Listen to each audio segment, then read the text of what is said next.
Jesus trouxe princípios a respeito do discipulado. É o único mandamento que Jesus deu para a sociedade, para os seus. Ele falou: agora que eu formei vocês, vocês vão e façam discípulos.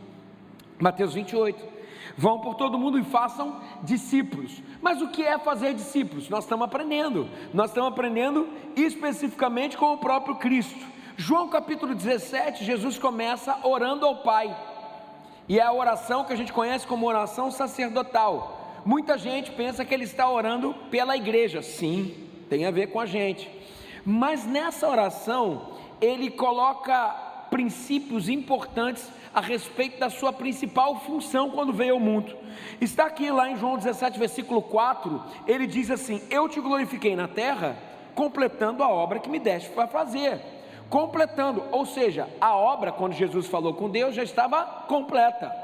Tudo bem, existe uma obra transcendental que Jesus veio fazer aqui. Ele veio nos dar salvação, morrer na cruz pelos nossos pecados, ressuscitou ao terceiro dia. Mas existe uma obra prática que Jesus veio fazer na terra, e essa obra prática, Jesus falou: eu completei, e completei com êxito. E qual é essa obra prática? A partir do versículo 4 ele vem falar, e ele começa a dizer assim: o Senhor me entregou os 12, e eu não deixei que nenhum deles se perdesse, e eu forjei eles de tal forma que eles estão preparados para revolucionar o mundo com o poder do Evangelho. Ou seja, o que Jesus está fazendo, que Jesus veio para cá com uma finalidade para o mundo, uma aqui de forma prática, ele veio formar aqueles discípulos. E é óbvio que depois que eles estão formados, Jesus vira para eles e fala assim: agora vocês vão e façam discípulos. Ou seja, tudo no Evangelho tem a ver com formar discípulos. O grande propósito do ministério de Jesus na terra foi forjar discípulos para darem prosseguimento ao reino de Deus estabelecido aqui na terra. E é nessa oração de João 17 que Jesus coloca princípios, os grandes princípios para formarmos discípulos parecidos com Cristo. Agora nós vamos ler o texto de João 17 sob essa perspectiva. Eu quero ler o versículo 19 e eu quero ler depois o versículo 21 e depois o 24. Em favor deles eu me santifico, para que também eles sejam santificados pela verdade, para que todos sejam um. Pai, como tu estás em mim e eu em ti, e que eles também estejam em nós, para que o mundo creia que tu me enviaste. Versículo 24. Pai, quero que os que me deste estejam comigo onde eu estou, e vejam a minha glória, a glória que me deste, porque me amaste antes da criação do mundo. João 17, Jesus faz uma oração, e é uma oração de prestação de contas. Jesus está prestando contas a respeito do que o Pai o enviou a esse mundo para fazer, formar discípulos. Jesus falou: ó, eu fiz o que você me falou para fazer. E o que Deus mandou ele fazer? Formar discípulos. Mas como isso aconteceu? Jesus explica em João 17. Nós vamos ver hoje, eu queria destacar algumas características a respeito do que é formar discípulos, do que é o discipulado. E em primeiro lugar, o que Jesus nos fala através desse texto é que nenhum evangelho é tão poderoso e eficaz quanto aquele que é lido na vida de um cristão, quanto aquele que é lido na vida de alguém que faz discípulos. Nenhum evangelho é tão poderoso e eficaz.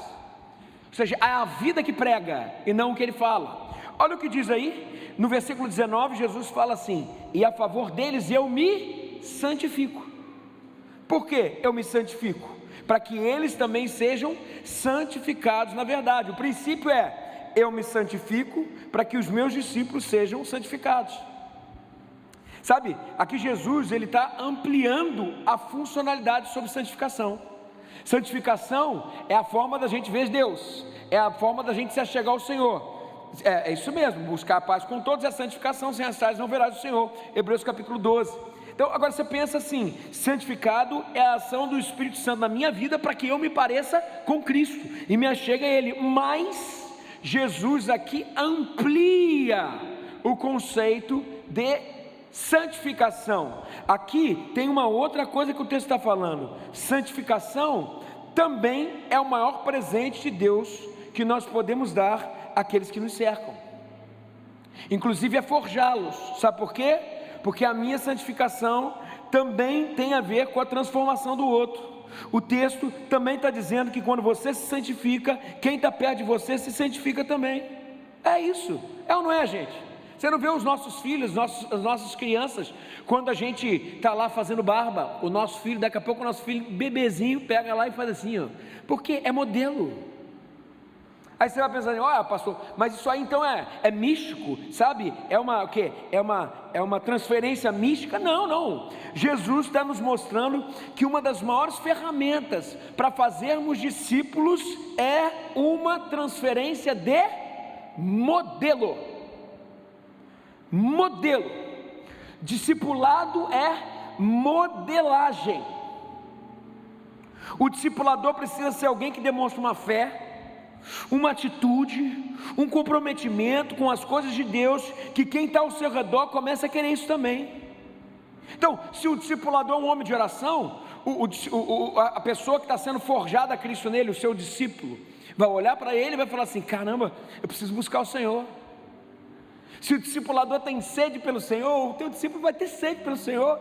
Se ele ama abraçar, daqui a pouco está todo mundo abraçando. Que é uma das coisas que eu mais gosto aqui na igreja, quando o pessoal chega para mim no final e fala assim: pastor, que igreja acolhedora, que igreja que gosta de abraçar, que igreja afetiva, que igreja leve. E eu fico assim: obrigado, porque eu sei que está falando de mim também, eu sei que é referência. E eu falo: caramba, é isso que eu tenho de ser.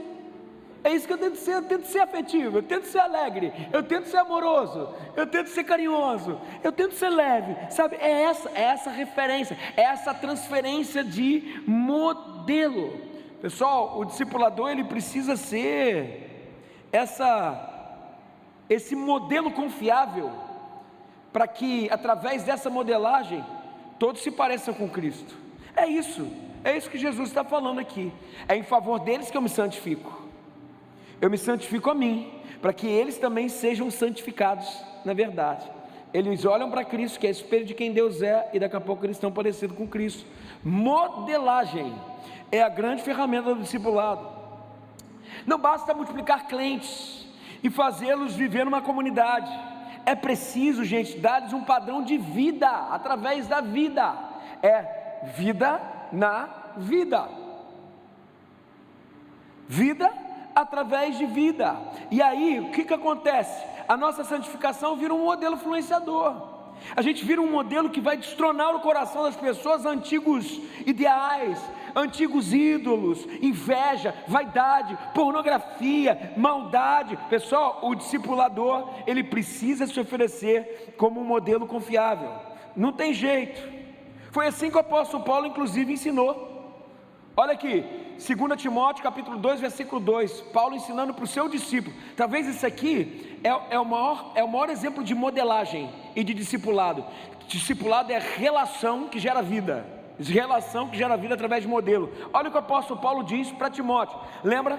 A carta de 2 Timóteo, ela é a última carta do apóstolo Paulo. Ela é escrita para dar as últimas recomendações para o seu discípulo amado. O discípulo amado de Paulo era Timóteo. Paulo falava assim para Timóteo: Timóteo, vou passar o bastão para você, então preste atenção no que eu vou falar agora para você. Isso aqui é muito importante. Ele escreveu a carta de 2 Timóteo. Ali está o suco do que é de fato um bom discipulado.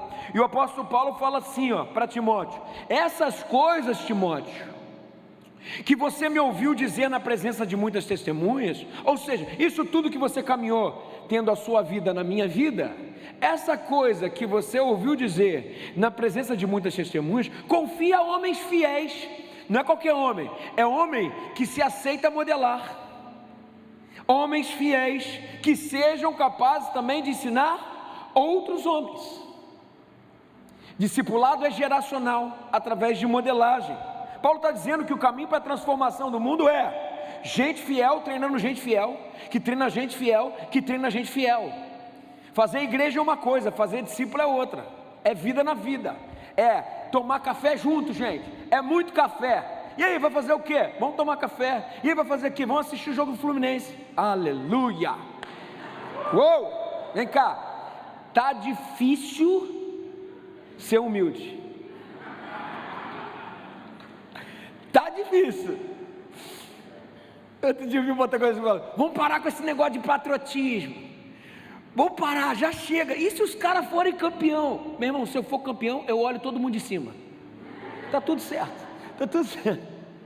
Vamos assistir o jogo junto, vamos bater papo. Gente, a vida acontece quando se vai com alguém. Discipulado não é transferência de conceitos, discipulado é transferência de vida. É difícil de entender. Sabe por que é mais fácil botar o cara numa sala de aula, não é? Né? Pode isso, não pode aquilo, pode. Se fosse mais fácil botar o cara na sala de aula, Jesus Cristo não viria na condição de um homem galileu que chamou as pessoas para andar. Se você olhar lá em João capítulo 2, Jesus Cristo vai chamar os primeiros discípulos. Quando ele foi chamar Filipe, ele falou assim: Filipe, olha, encontramos, alguém falou, encontramos o mestre. Ele falou: quem é? Jesus chegou para ele e falou assim: vinde e vede. Vinde e vede. Discipulado é vinde e vede. Vinde e vede. Quer saber e quer andar como Jesus? Vamos caminhar com alguém que ama Jesus e com alguém que quer formar na gente Cristo. Discipulado não é transferência de conhecimento, discipulado é transferência de vida. Jesus Cristo não veio na figura de um escriba. O Antigo Testamento já fez isso e não deu certo. O apóstolo Paulo inclusive fala: a lei só serve para mostrar que a gente não consegue cumpri-la. Nós vamos mudando à medida que nos relacionamos em amor com gente que ama Cristo, e assim a gente vai crescendo, amém? É isso. O apóstolo Paulo falou: confia a homens tementes a Deus, o que eu estou passando para você, e esses caras vão confiar para outros, e esses caras vão confiar para outros. Modelagem é a grande chave para formarmos discípulos. Eu vou contar um pouquinho da minha história de discipulado, só o início. Hoje eu sou discipulado por outras pessoas, e por eles também, que eu vou contar hoje. Os meus primeiros discipuladores foram meu pai, minha mãe, minha avó e meu avô. E com eles eu aprendi muita coisa, e aprendo até hoje. Por exemplo, com o meu avô Arnaldo, que é falecido, eu aprendi que eu tenho que tomar cuidado, por exemplo, com a bebida. Meu avô era um cara bom de vida. Meu avô era piloto de avião na época que era o Mush. E ele ganhava aquelas coisas chique pra caramba. E quantas vezes, ele não tinha necessidade. Meu avô sempre foi um cara muito inteligente, meu avô muito inteligente, até o final da vida extremamente inteligente.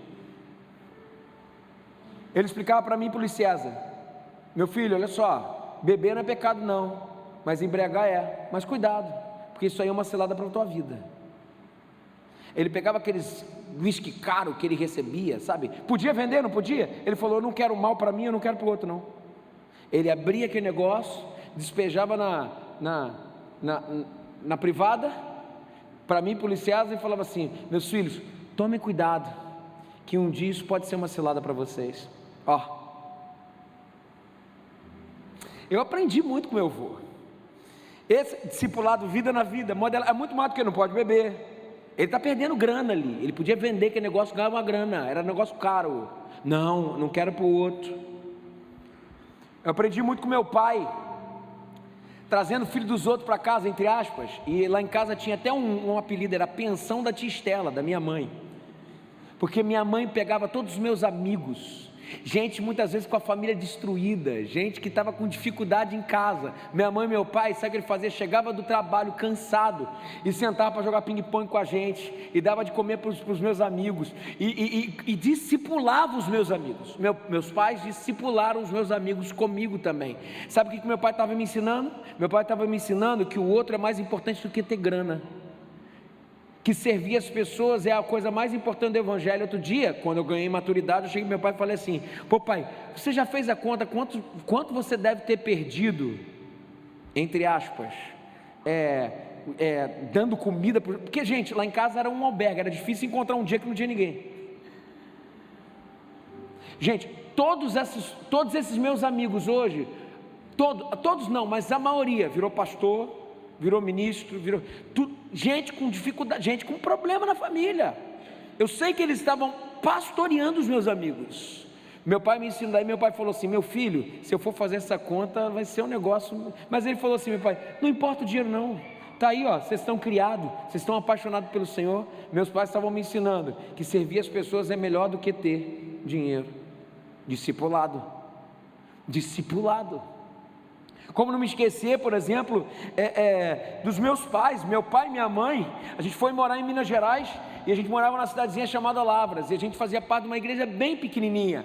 Meu pai e minha mãe apaixonados pelo Senhor, sempre foram. Meu pai liderava o louvor, minha mãe era tia do Kids e tinha o pastor da igreja numa igreja pequena. Acabava o culto, o que eles faziam? O que a gente fazia?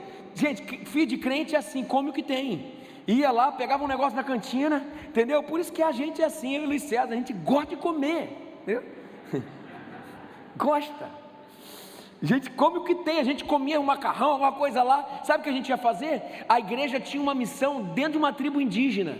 Eu e meu irmão, a gente tinha, minha mãe falou que a gente devia ter uns 7 anos, 5, 6, 7 anos, alguma coisa assim, eles não souberam definir, e eu vou falar por quê. E a gente era bom de boca, então a gente era bem gordinho mesmo.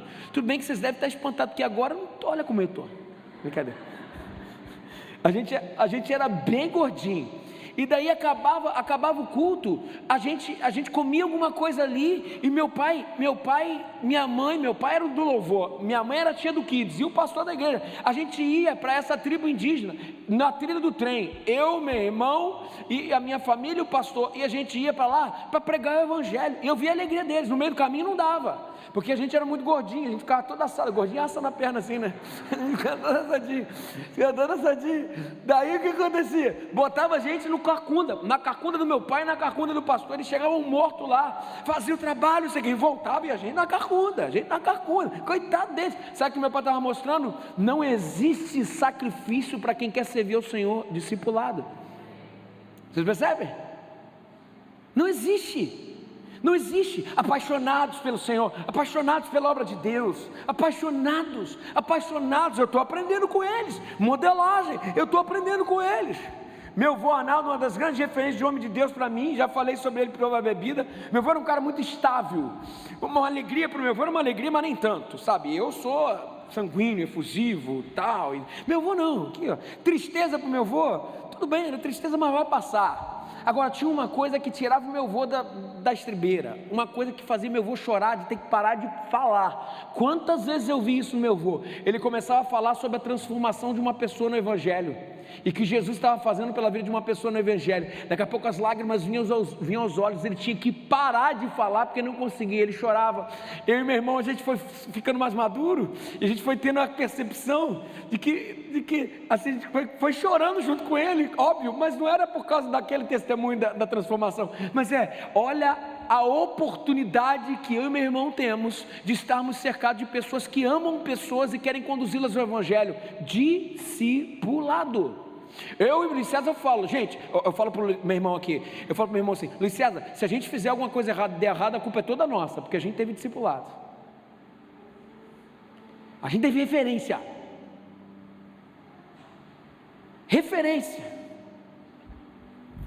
Minha avó foi uma referência para mim também muito grande. Minha avó foi uma das mulheres, uma das mulheres mais servas que eu conheço. Serviu a sogra dela, que não foi fácil. Servir sogra é difícil, e a sogra da minha avó era chapa quente, mas chapa quente mesmo, quem sabe, Dona Yaya, chapa quente, Sebastiana. Minha avó sofreu, serviu até o último momento da vida dela, e com amor, com carinho. No dia do enterro dela, minha avó chorava no enterro da minha bisavó. Eu falava: vó, ela falou: não, mas ela é criatura de Deus, uma pessoa dificílimo. Minha avó me ensinou que não importa quem seja, nós devemos amar e servir. Discipulado. Minha mãe me ensinou a sonhar, e me ensina até hoje, e várias outras coisas, né? Eu e meu irmão, a gente sempre teve essa prosperidade gordural. Mas quando criança era pior. O meu apelido era Faustinho. Você imagina, tinha esse tamanho assim, mais de 100 quilos. Meu irmão, era dobrinha para tudo quanto é lugar. O meu apelido na igreja era Suadinho também. Continua.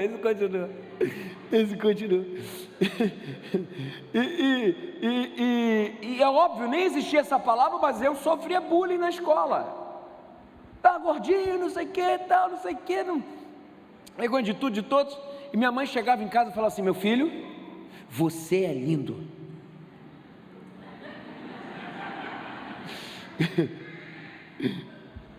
Meu filho, você pode escrever o que eu estou falando. Você e teu irmão, vocês vão ser referência na geração de vocês.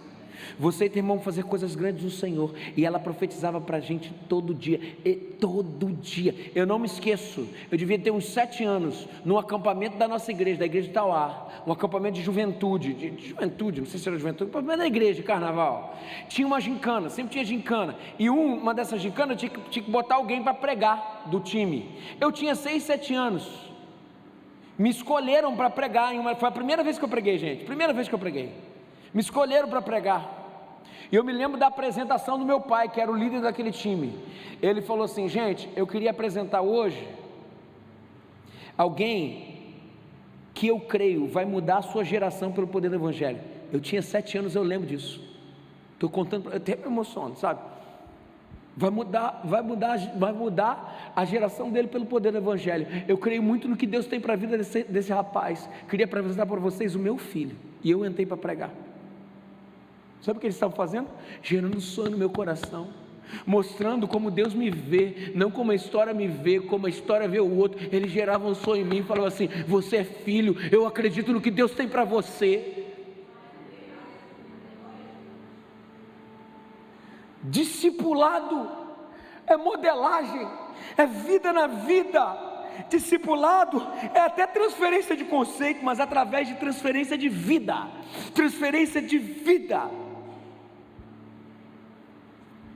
Talvez o maior exemplo e a maior metáfora de discipulado que a gente tem é a metáfora de Eliseu e a sunamita.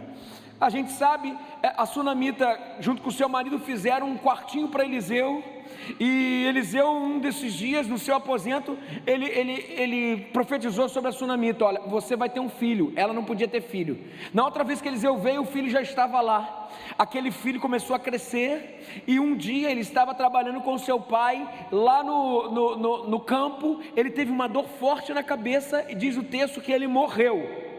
Vamos enterrar o menino? A sunamita falou: não, eu não pedi filho. Foi Eliseu que veio e profetizou: eu vou nele, a conta é dele.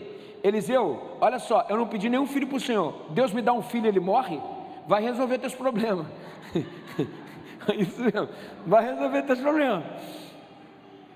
Aí Eliseu chegou para Geazi, que era o seu discípulo.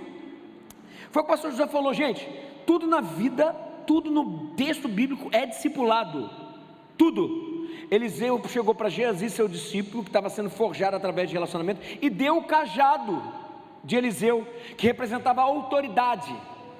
Mas era autoridade, olha, não é autoridade instituída, porque você vai ver, não funciona, é autoridade conquistada. Deu o cajado para Geazi. Daí Eliseu falou: você vai em cima do menino e você vai botar meu cajado e ele vai ressuscitar.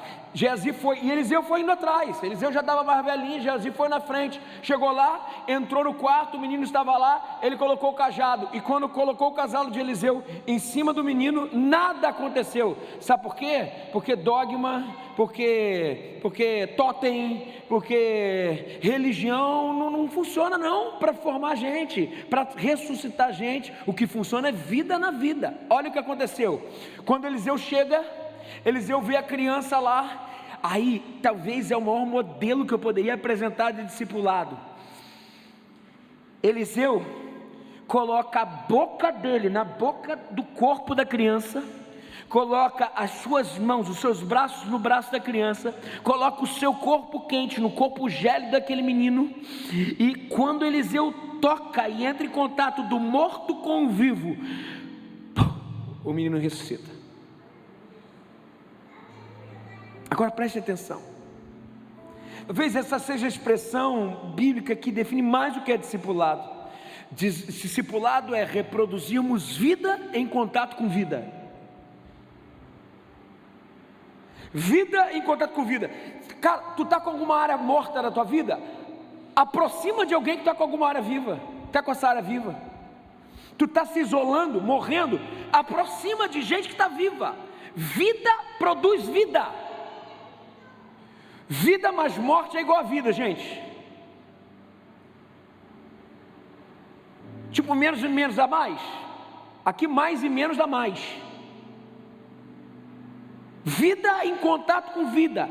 Discipulado é reproduzirmos vida em contato com vida. Fazermos discípulos é derramar lágrima nos olhos secos de quem não tem mais lágrima para chorar. Discipulado, fazer discípulo é respirar por quem está sufocado e já está sem ar. Fazer discípulo é fazer com que o nosso coração quente bata no coração frio de quem perdeu a esperança, de quem perdeu a fé. Fazer discípulo não é transferência de autoridade. Cajado de Eliseu por Geazi colocado na vida do menino, não, mas transferência de vida, corpo vivo no corpo morto, transferência de vida, tempo investido, pó na sola, na boca do discípulo. Só fazemos discípulos nas relações de intimidade, de afeto, de investimento de tempo e de amor. Então, em primeiro lugar, modelagem é o caminho de fazermos discípulos. Eu vou pular o ponto 2, a gente vai ter que trabalhar em outro momento por causa do horário. Eu vou para o ponto 3. Jesus. Deixa eu botar o ponto 3 aqui. Ué, cadê o ponto 3? Aqui está. Em segundo lugar, discipulado se constrói com amizade e aliança. Versículo 24 diz assim: Pai, a minha vontade é que onde eu estou, também estejam comigo os que me deste, para que me vejam a minha glória que me conferiste. Olha só o que Jesus está falando aqui. Jesus está dizendo assim: os discípulos que o Senhor me deu, Pai, eu gosto tanto de estar com eles, eu amo tanto eles, eu quero conviver com eles, eu quero relação com eles. Uma das coisas mais importantes do discipulado não é o que você ensina, mas o quanto você ama. O quanto você ama. Porque só existe aprendizado tendo como canal o afeto. Então, muitas vezes, a gente quer gerar verdade para mudar alguém, mas essa verdade, ela não vem com uma coisa antes, chamado afeto. As relações constroem pontes às verdades, e não pode ser o contrário. Tem muita gente que é verdadecida. Sabe o que é verdadecida? Eu sei a verdade, eu falo mesmo, pode falar. Verdade sem amor é maldade. Vou repetir isso. Verdade sem amor é igual a maldade. Eu já falei isso aqui algumas vezes. O que eu quero dizer é o seguinte: não se constrói discipulado sem aliança, não se constrói aliança sem amor, não se constrói algo em alguém sem antes gerar um processo de afeto para que isso aconteça. Rubem Alves e o Paulo Freire falam muito sobre isso a respeito do ensino. Não existe aprendizado de conceito, existe aprendizado de afeto. Não é o afeto que constrói conceitos e nunca o contrário. O que vem antes da transformação, do lapidar, do amigo, como diz Salomão, de um amigo esquentar o outro, como o ferro esquenta o outro, vem o afeto, vem a relação, vem o amor. A verdade é que discipulado tem sim, tem admoestação, discipulado tem correção, claro que tem. Mas uma coisa é você apontar o que tem que ser melhorado para alguém que sabe que você ama. Outra coisa é você apontar o que tem que ser melhorado por alguém que você não construiu uma ponte de afeto. Esse é o problema. E aqui nós estabelecemos um princípio no discipulado: a profundidade da admoestação, a profundidade do confronto, a profundidade da correção de um discípulo está diretamente relacionada com um caminho de amor, de intimidade que foi construído previamente. Vou repetir. E isso não é só para discipulado, não. Na tua vida de empresa, você como empresário, tu acha que o dinheiro vai segurar o teu funcionário? É isso mesmo? Acha isso? Segura nada, rapaz. O que segura funcionário é a relação de amor e afeto com propósito. Aí sim, a partir de um caminho de relação e amor, se admoesta para melhorar. Você acha que tu vai segurar teu casamento porque você tem filho? Tu acha? Você acha que tu vai segurar teu casamento porque você paga as contas? Tu acha? Só se constrói mudança em relação e lapidar em relação quando antes o que liga isso, o canal de veio é o afeto, o amor, a sinceridade. Bom, a profundidade da demonstração de um discipulado está diretamente relacionada com o caminho de amor, de intimidade que o discipulador teve com o seu discípulo. Pessoal, o apóstolo Paulo diz: o amor de Cristo nos constrange. O que o apóstolo Paulo está falando aqui é que só em que Cristo morreu por nós, sendo nós ainda pecadores. O apóstolo Paulo está falando uma verdade aqui, é que o amor que leva ao constrangimento e não o conceito. São as relações de afeto e de amor que constroem, e não o contrário, e não a verdade. A verdade é importante, mas tem verdade que não precisa ser dita naquele momento, é ou não é? Se você disser a verdade naquele momento, você quebra a relação. Quantas vezes aqui eu vejo verdades sendo ditas, mas que quebram a igreja. Quantas vezes as pessoas chegam para mim falando: pastor, você não vai fazer nada em relação a isso? Eu falei: cara, estou cuidando, mas calma, antes eu preciso ganhar o coração. Tem gente que em nome da verdade destrói as relações. Será que você não é um verdadecida? É o amor que constrói, é o comer 1 quilo de sal que constrói.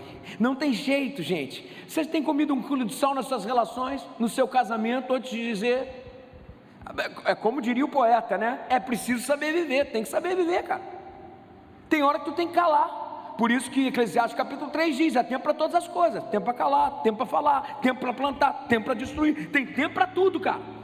Tem hora que você precisa calar, mesmo que você tenha razão, você precisa calar. Você precisa caminhar mais uma milha, ganhar mais o coração. Vocês lembram? Eu não posso continuar por causa do horário, mas eu preciso falar isso aqui. Vocês aguenta 10 minutos? Só 10 minutinhos, prometo, 10 minutinhos, tá? 2 segundinhos, ninguém vai sair não, né? Pode sair, quem puder, estou brincando, tá, gente?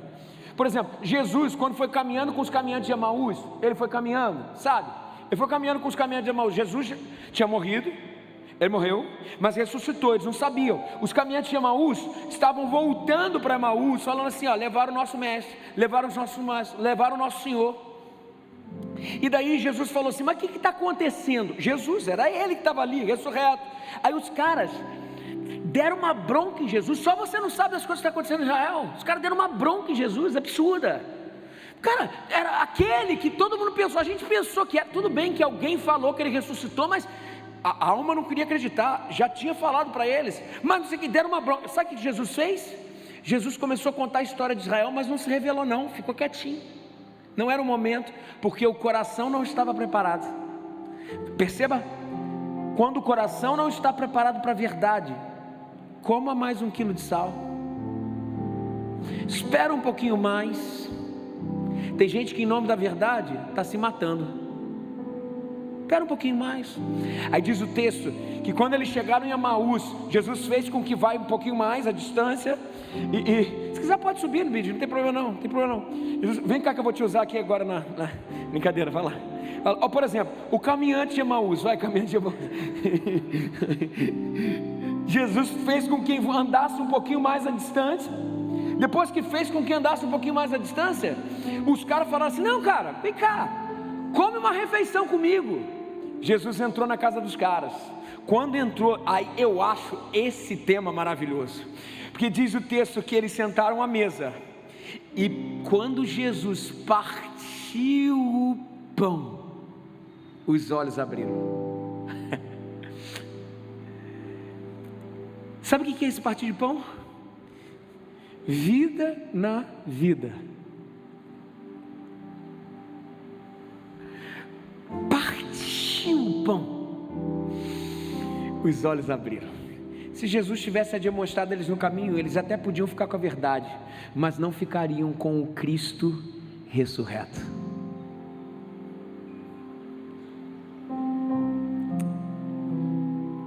Verdade sem amor é maldade. Desenvolva um ambiente de confiança. Aprenda a discernir os tempos. Você precisa entender que Jesus, Ele levou tempo para ter uma aliança com aquele time dele. Ele levou um tempo. Jesus não queria apenas a confiança, Ele queria uma amizade sincera com aquelas pessoas. No versículo 7 do próprio texto de João 17 diz o seguinte, Jesus falando para Deus, na prestação de contas sobre os seus discípulos: agora eles sabem que tudo o que me deste vem de ti. Agora, depois de 3 anos, levou tempo, levou tempo. Os caras desconfiaram de quem era Jesus. Os próprios discípulos de João Batista, que depois foram ser discípulos de Jesus, perguntaram: quem que é? Que o primo de Jesus desconfiou. Leva tempo. Discipulado se constrói em confiança, e confiança se conquista com convivência e amor. O discipulado de Jesus, aqui, esse é o último princípio que eu quero trabalhar.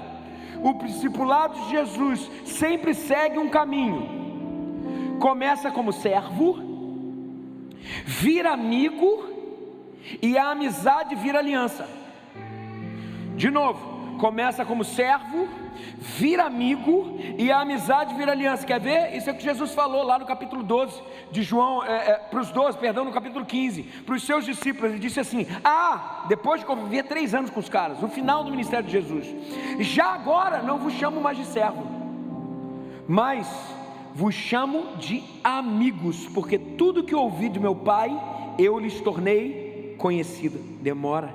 De servo vira amigo. Jesus fala: gente, agora nós mudamos de fase na nossa relação. Nós mudamos. Vocês eram servos, agora vocês são amigos.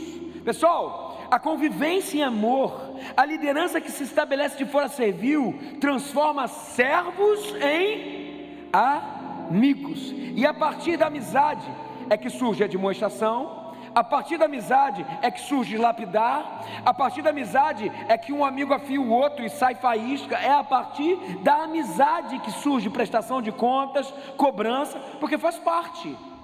É isso mesmo. A gente só cresce em confronto com o outro. E alguém falando: cara, não vai por aí, cara, não é legal isso aqui. A gente precisa entender que uma pessoa precisa ser cobrada para que ela protagonize mais o reino de Deus. Mas antes disso vem a relação. Isso só é eficaz quando a gente transforma servos em amigos. Foi o que aconteceu com Jesus. A multidão se ajuntou e pedia pão. Jesus Cristo estava da pá virada aquele dia. Falou assim: vocês só estão vindo atrás de mim por causa de pão. Eu não vou dar pão coisa nenhuma. Vocês têm que tomar sua cruz e me seguir. Se você quer viver após mim, toma a sua cruz e segue. Diz o texto que um monte de gente foi indo embora. Aí Jesus não parou por aí não. Ele virou para os seus 12, esses que Jesus transformou e que chegou até a gente o evangelho por causa desse. Depois que todo mundo foi embora, Jesus Cristo virou para os 12 e falou assim: e vocês, o que vocês vão fazer? Vocês vão continuar comigo ou vocês vão embora também? É porque não tem jeito. Vocês querem vir o quê? Por interesse para mim? Não, eu não quero mais gente interesseira não. Eu até quero, mas eu quero também alguém para servir junto comigo. Eu quero que você passe de servo para amigo. Quero que você passe de servo para amigo. Ou seja, Jesus está falando: vai ter que ralar. Vai ter que ralar. O evangelho é sacrifício também, é dedicação, é paixão, é isso mesmo. Eu quero que servos virem amigos comigo, que sirvam comigo. E aí Pedro toma a palavra e fala talvez um dos maiores definições de quem Cristo é: para quem iremos, Senhor? Se só tu tens as palavras de vida eterna. O inferno treme, Satanás pede, porque 12 caras falaram: nós vamos ficar contigo, Jesus. Nós vamos ficar contigo. Discipulado começa como servo, o servo vira amigo, e a amizade vira, de servo para amigo, e a amizade vira aliança. Agora os caras mudaram.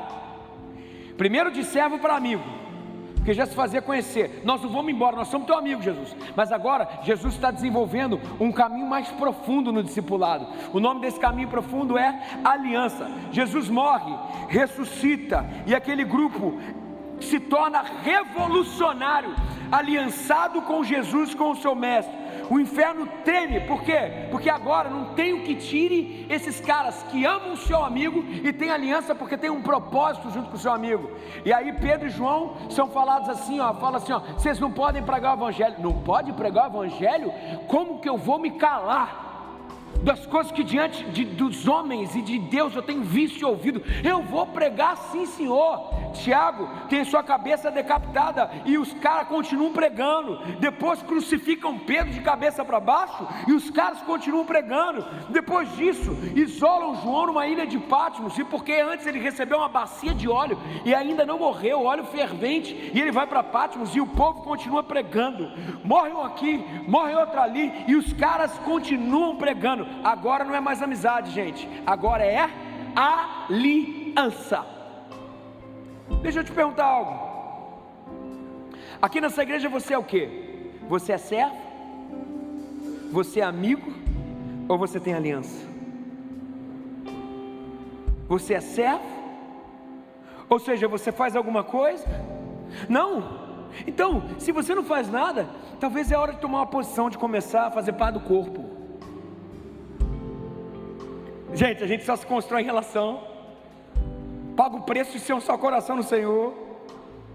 Ah, mas talvez você já foi para outro nível, o nível de amigo. Então nós temos amizade, o que você ama o que a gente faz aqui, você ama servir ao Senhor junto com esse povo, você ama ser time, você ama o que estamos construindo. Que legal. Mas você já chegou no nível de aliança? É mais do que um carinho, mais do que um carinho, é um compromisso da gente caminhar junto. Deus quer que servos virem amigos e amigos tenham aliança.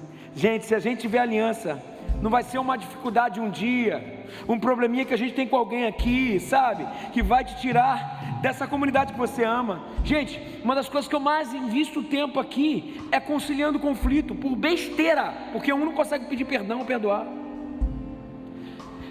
É como se as portas do inferno tivessem esperando a igreja do Senhor chegar, porque elas não prevalecem, e a gente não quer ir até lá, porque a gente está aqui, ó, junto aqui, ó, um discutindo com o outro, um em conflito com o outro. Está na hora de falar, vamos andar, não apenas de mão dada, mas vamos caminhar em direção às portas do inferno, que elas não prevalecerão contra a igreja do Senhor.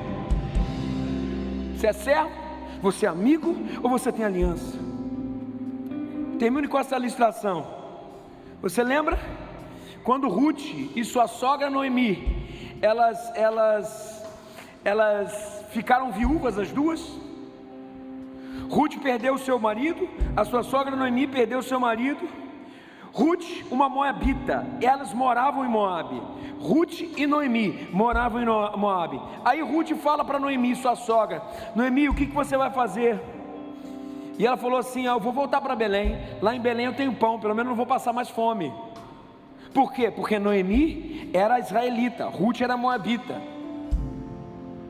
E daí acontece o inesperado. A Ruth falou para Noemi assim: Noemi, eu vou contigo. Pô, a Noemi, a sogra, falou assim: não, minha filha, você é bonita, você pode recomeçar a sua vida, não tem nada para te oferecer, fica aqui, pô, fica em Moabe.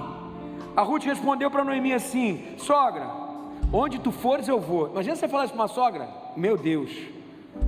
Onde tu fores eu vou, onde tu pousares pousarei eu, porque o teu Deus é o meu Deus e o teu povo é o meu povo.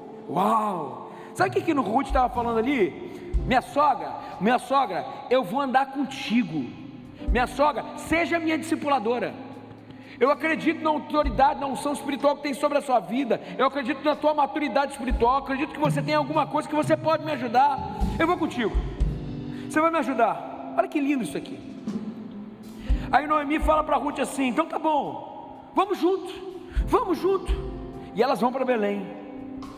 E Noemi começa a instruir Ruth: faz assim, acerta assim, faz essa conexão aqui, tal, não sei o que. Até que Noemi começa a direcionar Ruth e conheceu um homem rico chamado Boaz. A gente conhece a história. Noemi dá uma estratégia e Ruth conquista o coração de Boaz. E Boaz se casa com Ruth. Quantas irmãs solteiras digam amém para mim? Isso, brincadeira. Boaz se casa com Ruth. E sabe o que aconteceu? A partir daí, agora Noemi e Ruth têm abundância. E sabe o que aconteceu a partir daí? Da descendência de Ruth nasceu o rei Davi. Uma linhagem real partiu de uma moabita pobre que não tinha perspectiva de vida. Mas não para por aí. Sabe o que aconteceu daí? O rei da glória, gente, Jesus Cristo, nosso Salvador, o rei dos reis, nasce da descendência dessa mulher que se submeteu ao discipulado da sua sogra. Discipulado é a alavanca da nossa conquista.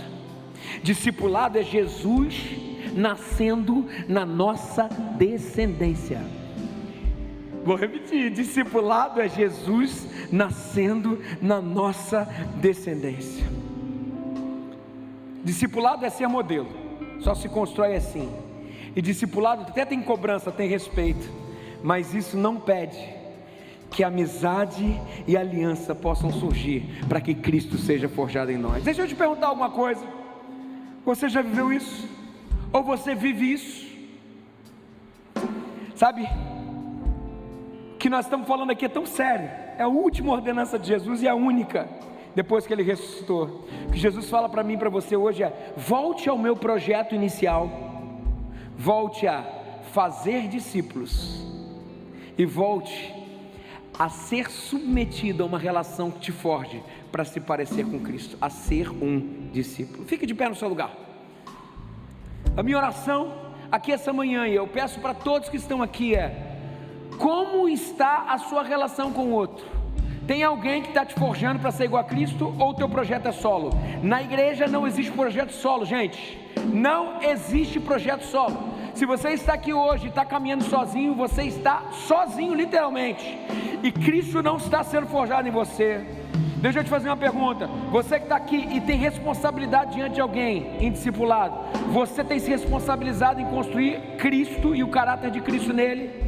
Meu querido e minha querida, o Senhor Jesus não nos chamou para fazer igreja, o Senhor Jesus não nos chamou para batizar pessoas e fazermos célula. O Senhor Jesus nos chamou para irmos por todo mundo e fazer discípulos. E aí tudo vem, igreja, batismo, tudo vem. A partir daí, você tem feito o que é prioridade para o Senhor? Número 1, dá uma chance para as relações. Ah, mas eu me machuquei, pastor. Tudo bem, pior é ficar sozinho. Recomendo. Número 2, peça perdão, perdoe. Número 3, pague o preço de ser um só coração no Senhor. Senhor Jesus, muito obrigado por essa manhã. Nós estamos construindo algo, Deus, e nós pedimos: dê raiz ao nosso povo. Raiz em relacionamento, raiz em amor, raiz em paixão, de formar pessoas para se parecer contigo. Jesus, eu te peço para que a nossa geração seja a pior das gerações que está por vir, porque nós vamos formar discípulo, e nós cremos, Senhor, em autoridade que virá de um Deus que é tudo nas nossas relações. Eu te peço, Senhor, todo tipo de espírito de isolamento, todo tipo de eu consigo sozinho, que seja quebrado hoje para a honra e glória do teu nome. Eu te peço, Senhor, que todo tipo de desavença, que toda falta de time no nosso meio possa cair por terra, e que teu evangelho possa ser hasteado, que a bandeira do teu evangelho possa ser tudo em todos, e que o Senhor nos abençoe e nos guarde, que o Senhor faça resplandecer o seu rosto sobre nós e tenha misericórdia de nós, que o Senhor sobre nós levante o seu rosto e nos faça igreja, não apenas de nome, mas nas relações, e nos dê a paz. E assim eu oro, no nome de Jesus, amém. Você pode aplaudir o Senhor? Gente, excelente semana, gente. Vamos ser um. Deus abençoe vocês. Há lugar. Há lugar.